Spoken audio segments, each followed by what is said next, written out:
Hello, my name is Dr. Michael DeAndre. I'm the president of the Social Justice Creations Facebook and website. Every generation faces its own unique challenges that are created within the lifetime of the people who live in each generation.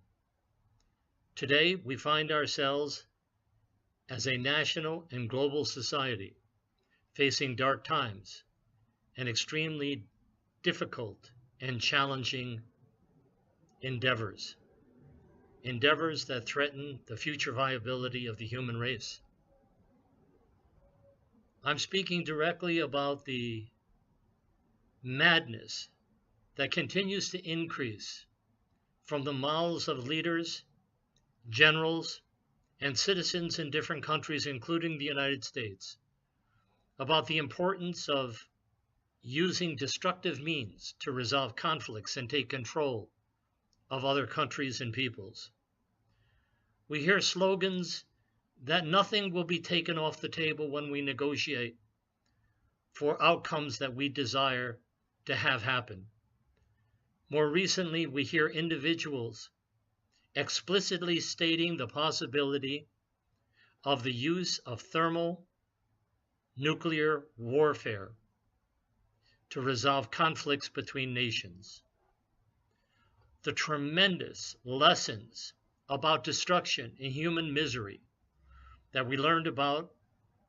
from the atomic bombs dropped on Hiroshima and Nagasaki at the end of World War II in Japan pale in contrast to the more sophisticated, more destructive hydrogen bombs and other nuclear mechanisms that have been developed over the past 60 years, and if used, will have hundreds of times more power, resulting in the misery and death of not hundreds, not thousands, not 10,000s, but millions of people in different countries. In the late 1990s, the National Institute for Multicultural Competence, an organization that I serve as executive director, and Counselors for Social Justice, an association in the American Counseling Association, initiated a series of town hall meetings in which 3,000 people were involved in meeting in different cities and localities to discuss the challenges they face, especially dealing with economic and racial injustice. These town hall meetings led to new solutions, new partnerships, new ways of dealing with what many people had seen as insurmountable problems related to economic and racial injustice. Following the precedent of those successes, we will be announcing a new launching of a national discussion on justice and peace that focus in on the challenges we face today. In doing so, I would like to present some suggestions that are drawn from the philosophy of Martin Luther King and Mahatma Gandhi, as well as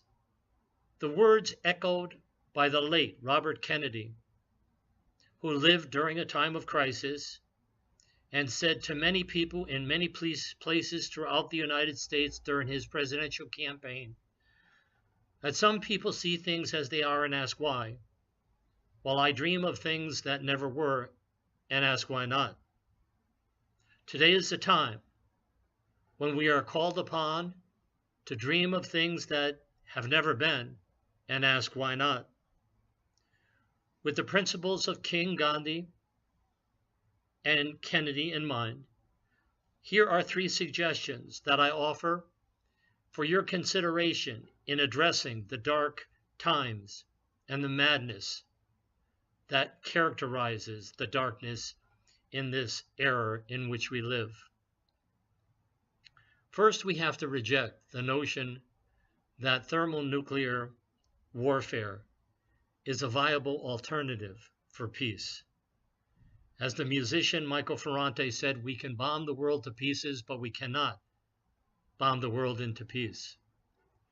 With this in mind, the first suggestion is for us as a nation to have citizens rally in massive protest and demonstrations, operating from the principles of nonviolent dissent, calling upon our government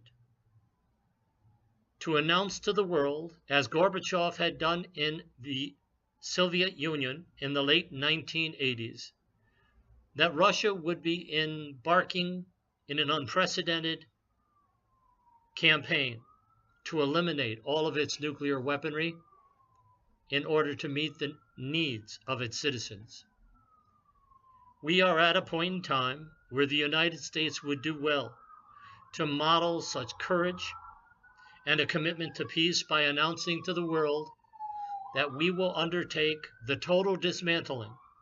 of all thermal, nuclear, warfare entities, as well as other biological and chemical weapons of mass destruction. Making this commitment can lead us to suggestion number 2, which is to convene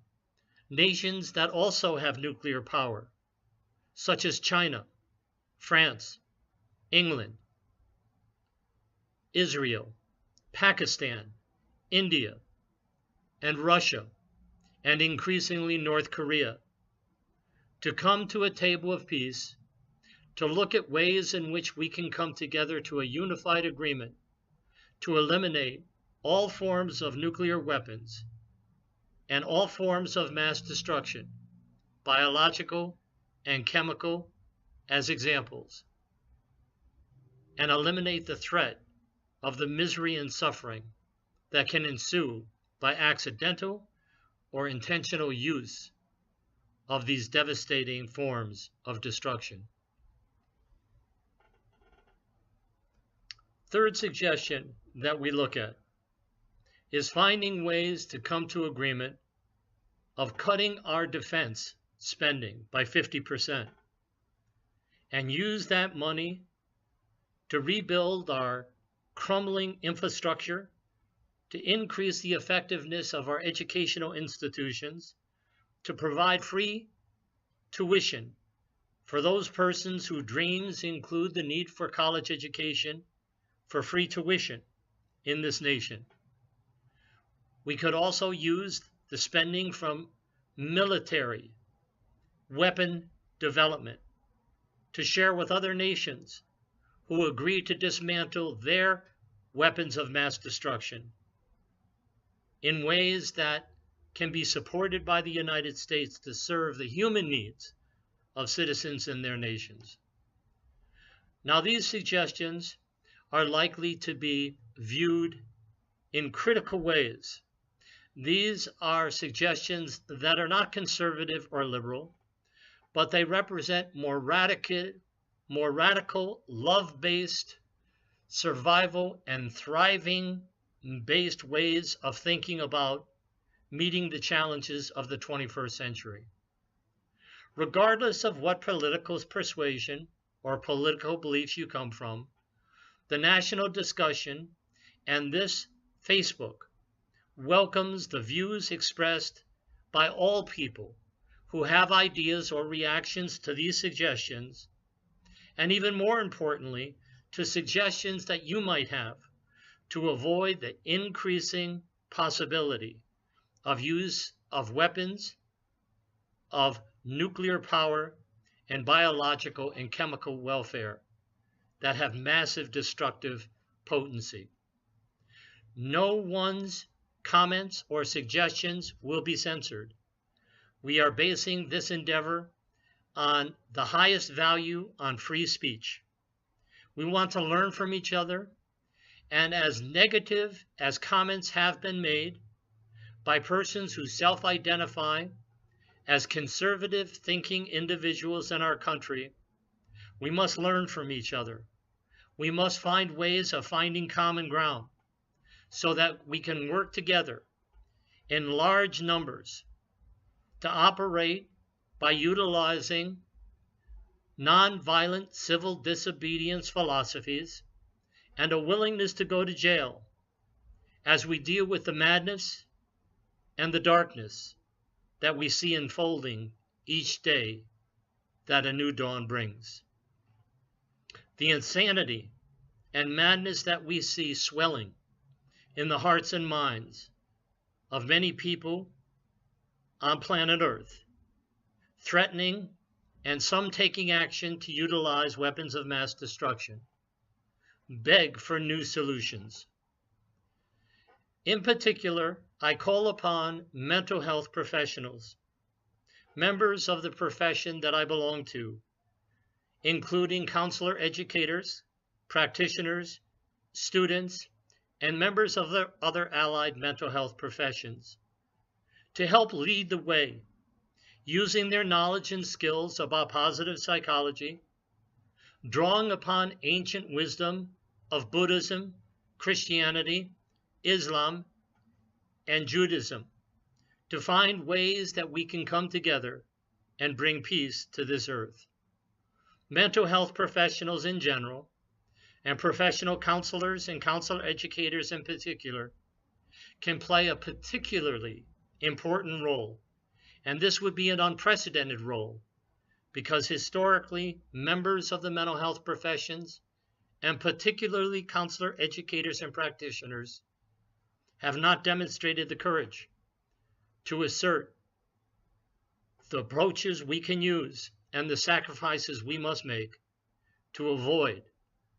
the sort of devastation that will be unleashed if thermonuclear weapons and biochemical, biological weapons of mass destruction are used as a means to try to resolve conflicts. I look forward to hearing your comments as you send them in on this link to this video. I also look forward to joining us when the announcement for the new national discussion on justice and peace is presented on this Facebook. Thank you for taking time to listen to these questions, to consider the suggestions, and to create your own ideas about how we can bring a shining sun into the darkness that we face, that imperils all of us and generations to come.